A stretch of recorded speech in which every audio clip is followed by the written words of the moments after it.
Olá, adoradores do povo, sejam bem-vindos a mais um vídeo aqui no Caneta Tinteiro. Meu nome é Camille Pezino e hoje a gente vai falar de uma obra que é uma denúncia antes de mais nada. Esse livro foi cedido em parceria pela editora Antofágica para o nosso clube de leitura Lendo Literatura Clássica e eu estou falando de nada mais, nada menos do que Coração das Trevas, do Joseph Conrad. Então vamos fazer um breve resumo, uma breve análise e falar um pouquinho dessa edição. Vem conferir. Fazendo o resumo de Coração das Trevas. Aqui a gente começa a narrativa com o nosso narrador de fato, contando que ouviu uma história de Marlowe. Eles estavam no rio Tâmisa, quando de repente Marlowe começa a narrar sobre uma aventura que teve num rio da África. E nessa aventura ele descobriu o pior da humanidade, e ao mesmo tempo em que ele buscava o melhor. E a partir da narração desse personagem, a gente vai começar a descobrir, junto dele, todas as atrocidades que foram cometidas na África. Fazendo a análise de Coração das Trevas. Camille, que bosta de resumo foi esse? Eu sei, galera, o resumo foi ruim, mas eu tenho uma justificativa hiper mega plausível, acreditem em mim. Eu quero dar o mínimo de informações possíveis pra vocês, porque nessa época em que o Joseph Conrad começa a escrever, é um momento em que as histórias de pirata estão em ascensão. Inclusive vou deixar aqui nos cards a Ilha do Tesouro. E aí ele resolve também escrever uma história de aventura, etc. Só que, de Ilha pro Tesouro para Coração das Trevas, é um mundo completamente diferente. Por isso que, como a gente já sabe mais detalhes da Ilha do Tesouro, etc e tal, eu prefiro não dar nenhum detalhe desse livro aqui, que na verdade é uma denúncia ao período imperialista ou neocolonialista que a Europa, principalmente Leopoldo II, fez com o Congo. Então, por conta disso, eu realmente prefiro que vocês tenham a experiência em primeira mão de conhecer todas essas atrocidades e se espantar da mesma forma que eu me espantei. Mas, então, da mesma forma que a gente fez na resenha de Olhar os Livros do Campo, que eu vou deixar aqui nos cards para vocês também, eu quero começar falando sobre contexto histórico, até para entender por que esse livro aqui é uma denúncia. Então, eu começo nos Estados Unidos. A gente sempre começa nos Estados Unidos. Lá em meados de 1820, os Estados Unidos tinham um presidente chamado James Monroe. E na historiografia, a gente tem um nome chamado Doutrina Monroe. Essa doutrina dizia para os europeus o seguinte: então, sabe, eu agora sou uma grande potência, disse os Estados Unidos. Então, eu não quero mais europeu pisando nas minhas terras. Quer dizer, isso ele estava falando da América Latina inteira, tá, gente? Não só dos Estados Unidos em si. Então, o que os Estados Unidos fez foi botar um limite que os europeus não poderiam mais explorar essas terras que agora eles queriam explorar. Por conta disso, os europeus voltaram os seus olhinhos gananciosos, que precisavam de matérias-primas e mercado, para os outros continentes. Não só o africano, que é a denúncia aqui que o Conrad vai trazer, mas também a Oceania e também a Ásia. Só que, o que é importante destacar aqui? A África, ela tinha uma importância na questão da matéria-prima e, inclusive, de mercado, que era os olhinhos de ouro da Europa. Então, os europeus começaram a fazer disputas em relação a esses pedaços de terra da África. Uma das grandes disputas foi a disputa entre Portugal e a Bélgica em relação àquela região do Congo, porque ali tinha muito marfim e muita borracha. Só que, o que acabou acontecendo? E, inclusive, de fato, o Otto von Bismarck, que foi o cara que criou a Conferência de Berlim em 1884, acertou quando falou da Primeira Guerra Mundial, porque, querendo ou não, ele queria evitar uma disputa entre as potências europeias. E um dos motivos da Primeira Guerra Mundial foi que a Alemanha não tinha terras na África e ficou boladona. Mas o que o Otto von Bismarck ele quis na Conferência de Berlim? Fazer uma partilha que todos os países europeus reconhecessem. E vale destacar que os países europeus reconhecessem, porque é bando de homem branco virando e partilhando a terra dos outros, de pessoas de povos tradicionais que estavam ali há milhares de anos, que já tinham essa cultura e suas rivalidades estabelecidas. Então, é por isso que quando os países africanos passam pelo processo de independência, existem muitas guerras civis. Porque ao fazer essa partilha, a Europa não se preocupou com essas rivalidades. Na verdade, o que eles estavam preocupados é em suprir os seus interesses e mais nada. E dentro dessa Conferência de Berlim, a gente tinha um homem chamado Leopoldo II, ou conhecido também como Rei da Bélgica, ou um dos maiores diabos da humanidade. E eu já vou explicar para vocês isso. Mas antes de começar a explicar sobre as atrocidades de Leopoldo II e as suas ideias, eu quero destacar um conceito muito importante da época, chamado darwinismo social. A noção de que existiam raças superiores que tinham direito/dever de ajudar a conquistar as raças inferiores. Para quem já sabe, basicamente eram as raças superiores, ou seja, a branca tinha o direito de comandar as raças inferiores, que ficavam no espectro do não só do africano, mas do asiático também. Então, a ideia do darwinismo social era levar a civilização para aqueles que não tinham civilização. Esse era o discurso bonitinho que era utilizado, e foi o discurso que Leopoldo II utilizou na Conferência de Berlim para dizer que ele merecia ficar com a parte que tinha mais marfim e mais borracha. E aí Leopoldo II, com ideias, entre aspas, abre muitas aspas aí, tá, gente? Com ideias humanitárias e civilizatórias, queria ajudar a população local que não tinha civilização. Veja só como ele era um homem muito bom, né? Só que não. E o Joseph Conrad foi enganado por esse discurso, exatamente como muita gente foi enganada por esse discurso, pelo menos fingiu que era enganado por esse discurso. E aí, o pior de tudo é o seguinte, o Leopoldo II foi tão convincente na sua narrativa que ele fez o Congo não uma propriedade da Bélgica, mas uma propriedade particular dele. Nessa propriedade particular, uma das grandes atrocidades acometidas ali, por exemplo, era o fato de que existia uma cota para cada um dos colonos. E se esses colonos não suprissem essa cota de marfim ou de borracha, eles tinham a mão decepada. Isso é só uma das atrocidades que Leopoldo II da Bélgica cometeu no Congo. E então eu vou parar de conversar a respeito disso, de todas essas atrocidades, porque muitas delas estão narradas aqui no Coração das Trevas. E aí eu prefiro me abster para que vocês conheçam essa história dolorosa através do título. Então, mas como é que o Joseph Conrad sabia dessa atrocidade que a maioria das pessoas não sabia? Como é que isso aconteceu? O Joseph Conrad, como muita gente, acreditava nesse imperialismo, nesse neocolonialismo e achava que de fato estava levando algo de positivo para esses países africanos e asiáticos e oceânicos. Pois bem, só que o Joseph Conrad, ele era um polonês que depois se naturalizou e por isso que ele faz parte da literatura britânica, porque ele escreve em inglês a posteriori, mas ele se inscreveu na companhia belga para ajudar nesse processo do imperialismo. Ele tinha um contrato, se não me engano, de 2 anos e não passou nem 6 meses lá e pediu arrego. Porque ele tinha esse ideal, que é apresentado inclusive aqui na narrativa pelo Marlowe, e ele percebeu que nada disso era real, muito pelo contrário. E ele demorou anos para conseguir colocar isso no papel. Primeiro que eu acredito que deveria ter sido muito difícil expor todas essas atrocidades que ele viu, e segundo, ele ia contra um rei. Por isso ele demorou anos e anos para conseguir escrever. E tendo esse background histórico, agora acho que a gente pode começar a falar a respeito de Coração das Trevas. Coração das Trevas espacialmente é incrível. E quando eu digo isso, é que essa é uma narrativa que tem 2 polos muito importantes. Primeiro é a narração de uma narração, e esse narrador secundário, que na verdade é o protagonista, que é o Marlowe, ele é um narrador, como é dito pelo próprio narrador, que tem histórias inconclusivas logo de cara. Ou seja, essa é uma denúncia que você tem que chegar às suas próprias conclusões no final a respeito dela. Acaba casando muito e muito bem com a questão do cenário. A gente tem 2 cenários aqui em confronto, que é o cenário que está sendo dita essa narração, que no caso é o rio Tâmisa, e em contraponto a esse cenário e a esse rio que acontece a ação em si, que é o rio Congo. Claro que não fica nada muito explícito aqui, porque o Joseph Conrad faz essa denúncia, mas todo mundo já sabe o que significa.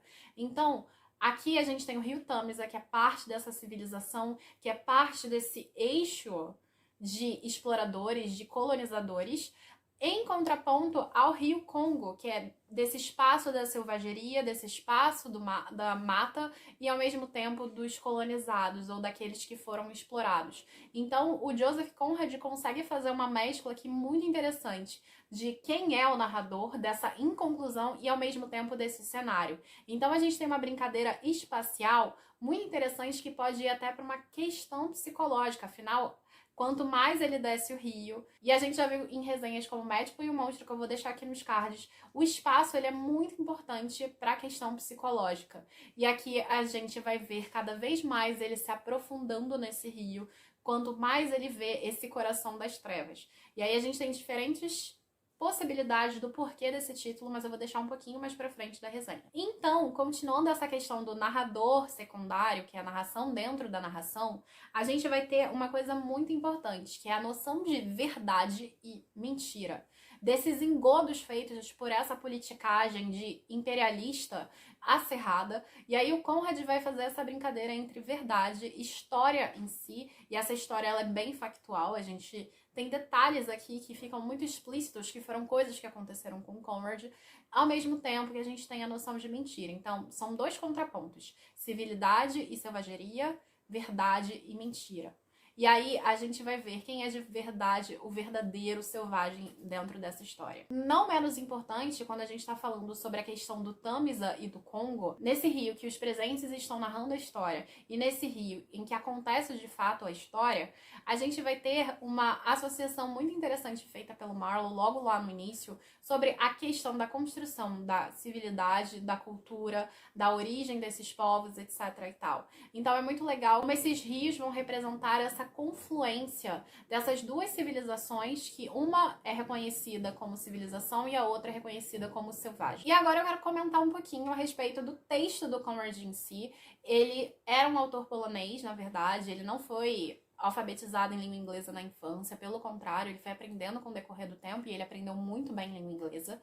E aí, a gente vai ter um texto marcado principalmente por adjetivos, e esses adjetivos vão trazer certa subjetividade. Essa subjetividade, inclusive, e claro, também está relacionada ao fato de que o Conrad experienciou essa terrível vivência ali na companhia belga. Então, eu acho que isso tudo conflui para a ideia de que o Conrad tenta trazer o máximo possível as suas próprias impressões a respeito de tudo aquilo que ele viu.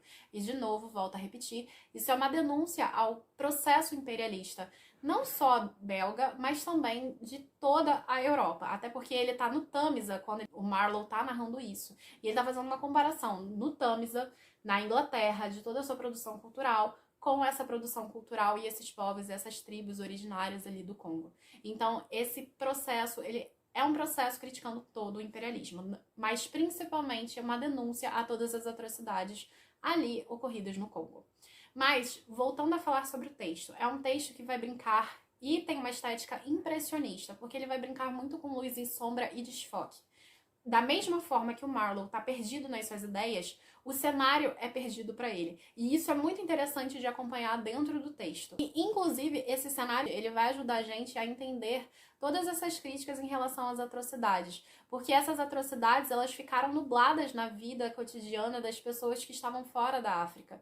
E então, essa neblina que cerca o texto é muito interessante e eu acho que ela é muito bem-vinda para a crítica do Joseph Conrad. É como se ele dissesse que todas as pessoas tinham uma nuvem diante dos seus olhos. Inclusive, esse abuso de poder, essa ganância acima de todas as coisas, entram em confronto com a esperança de que seria possível uma cooperação entre esses povos. Inclusive, o Joseph Conrad vai trazer a figura do Curtis aqui, como essa figura de esperança desse processo imperialista. E no final das contas a gente vai ver qual é a conclusão de tudo isso. Não é à toa, né? Concluir essa crítica a gente vai ter principalmente sobre abuso, ganância, poder, riqueza e principalmente tudo que acontece com essa população, que é terrível e nefasta. E isso também vai desencadear nas representações feitas pelo próprio Joseph Conrad.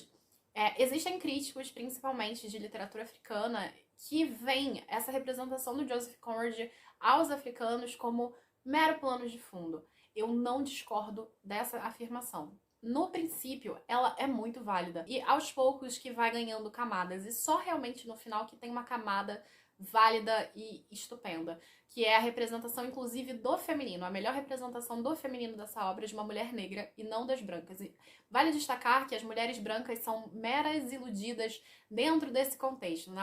Elas só servem para massa de manobra da perspectiva do homem branco. E os homens brancos são vistos de uma forma atroz e gananciosa, que de fato eles são.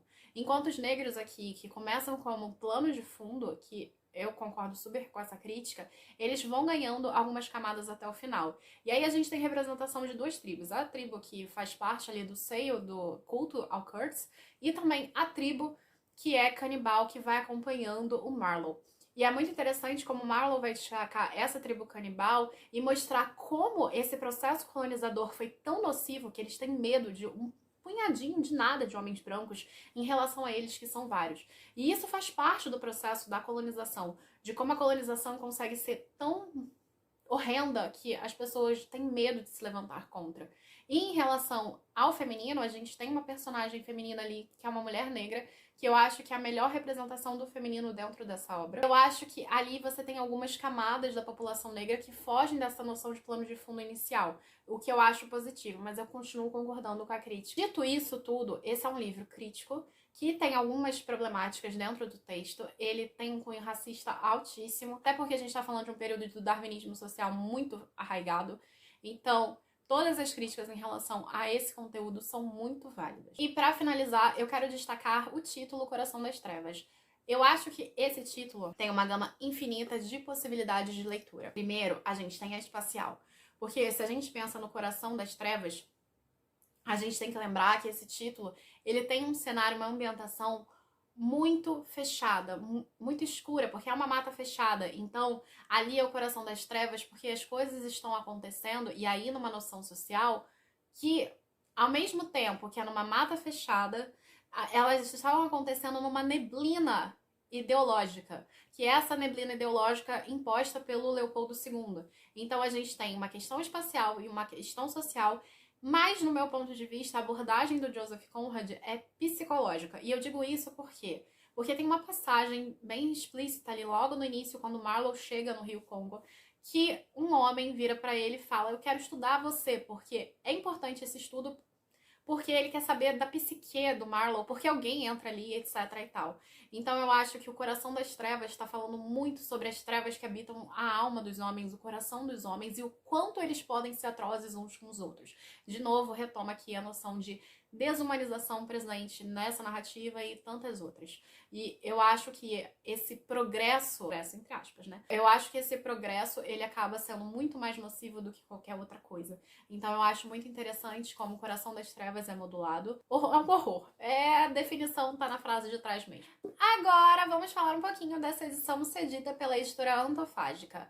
Eu gostei muito do material, inclusive e principalmente material gráfico, como vocês podem perceber. A diagramação ela é muito boa, as ilustrações do Cláudio Dantas são incríveis e elas fazem uma complementação excelente para a ideia que a obra traz. No entanto, eu não gostei muito da tradução do José Rubens Siqueira.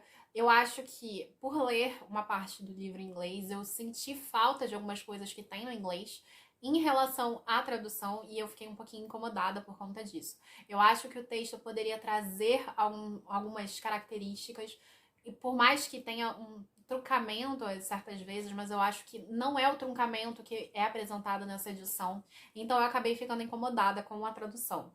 E por isso eu acho que a experiência não foi tão positiva nesse ponto. Mas em questão ao material, a arte em si do Cláudio, a diagramação, tudo isso, essa é uma edição que vale muito a pena. Enfim, gente, é isso. Eu espero que vocês tenham gostado do vídeo de hoje. Não deixem de se inscrever no canal, ativar o sininho e curtir esse vídeo se você tiver gostado. Também pode compartilhar com seus amigos e comentar aqui embaixo se você já leu esse título ou conhece outra obra, quem sabe, do Joseph Conrad. Não menos importante, você pode comprar essa obra e muitas outras na Amazon, pelo link aqui embaixo, que eu vou deixar na descrição. Você vai ajudar o Caneta sem pagar mais nada por isso. Você também pode conhecer a gente através do site gctinteiro.com.br ou do nosso podcast, o QGCT. Não menos importante, você também pode conhecer a gente pelas nossas redes sociais, @Grupo Caneta Tinteiro no Instagram ou na Twitch, @Grupo Caneta Tinteiro. Nós fazemos lives por lá de vez em quando. Você também pode ajudar o Caneta pelo Catarse. No Catarse nós temos leituras coletivas, como a gente tá tendo agora do Jogo da Amarelinha, entre outras recompensas. E é isso, gente. Até a próxima. Tchau, tchau!